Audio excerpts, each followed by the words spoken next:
Atendendo a muitos pedidos, hoje eu falo especificamente sobre o The Rugby Championship, toda a sua história, toda a sua tradição, quando era Tri Nations, depois a entrada da Argentina passou a chamar The Rugby Championship, o que significa SANZAAR, que é a associação que cuida desse torneio, e muito mais. Preparado? Vem comigo! Que bom que você está aqui comigo. Meu nome é Martoni, seja bem-vinda, seja bem-vindo. Antes de mais nada, agradecer a esses 125 mil viewers do canal. Estou muito feliz com tudo isso. Agradeço a você e aproveita então, assina o canal, aciona o sino. Assim, sempre que tiver vídeos novos, você será comunicado. E mais ainda, põe sua opinião, põe seu ponto de vista, especificamente nesse vídeo sobre quem você acha que vai bem na versão 2025 do The Rugby Championship.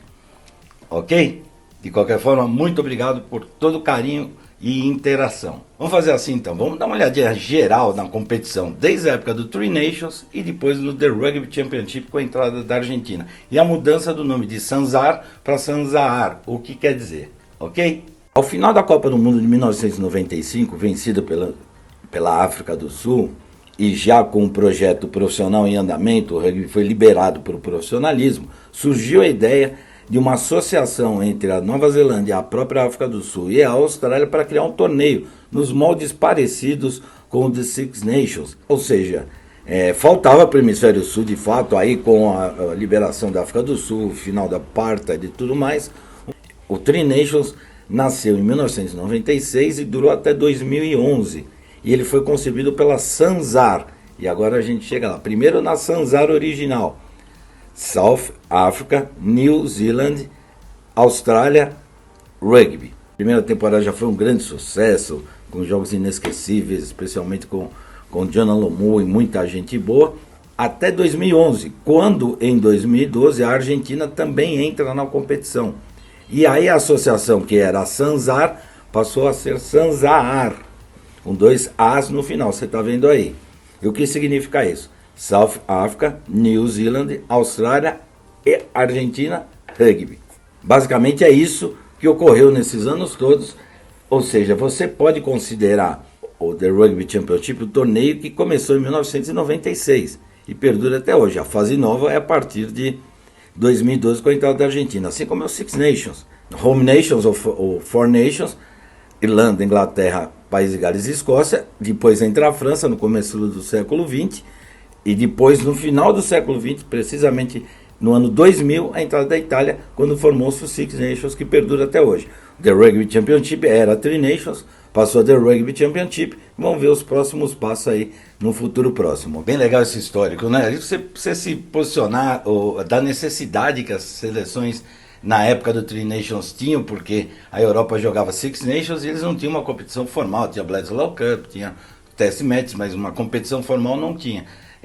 Impactou, realmente virou um torneio espetacular. E depois, com a entrada da Argentina, ganhou ainda mais em qualidade.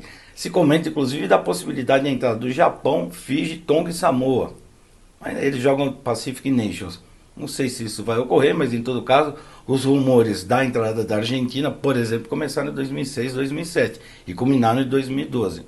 Então, de repente, alguma novidade pode se ter aí a médio prazo. Agora é hora de ver quem foram os campeões, a classificação de cada equipe, de cada seleção ao longo de toda a competição. Bom, se a gente contar só do Tri Nations 1996 a 2011, a Nova Zelândia tem 11 títulos, a Austrália 3 títulos e a África do Sul 3 títulos.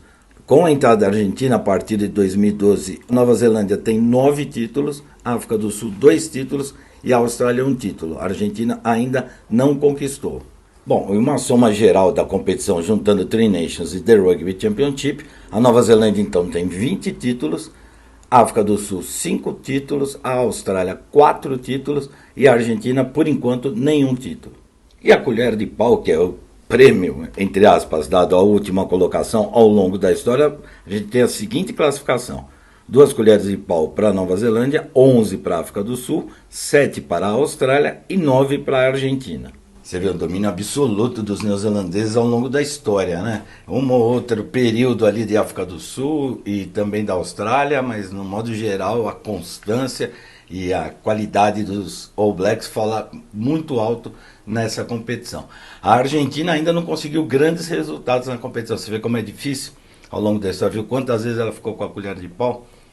Os últimos 2 anos ficou com a Austrália, mas no modo geral a Argentina tem ficado ali, ou seja, é uma competição extremamente complexa, difícil, e esse formato atual dá alguns benefícios para algumas equipes, mas também prejudica por outro lado.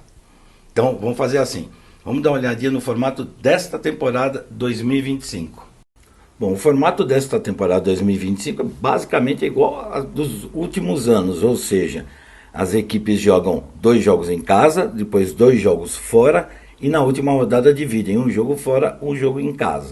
A surpresa desse ano é a última rodada, o último jogo da última rodada, aliás, ser realizado em Twickenham, entre Argentina e África do Sul. Vai ser exatamente uma semana depois da final do Campeonato Mundial Feminino de Rugby, que também será final em Twickenham. Rodada a rodada a gente tem, aí a África do Sul recebe por 2 vezes a Austrália, enquanto isso a Argentina recebe por 2 vezes a Nova Zelândia, depois a Nova Zelândia recebe por 2 vezes a África do Sul, a Austrália 2 vezes a Argentina, e aí fechando a rodada exatamente como eu falei para você, aí você tem Nova Zelândia contra a Austrália, na Nova Zelândia, depois Austrália contra a Nova Zelândia, África do Sul contra a Argentina, e o último jogo que é lá em Twickenham, entre Argentina e África do Sul. Bom, em termos de pontuação, quem ganhar no jogo ganha 4 pontos, o empate dá 2 pontos e a derrota 0 ponto.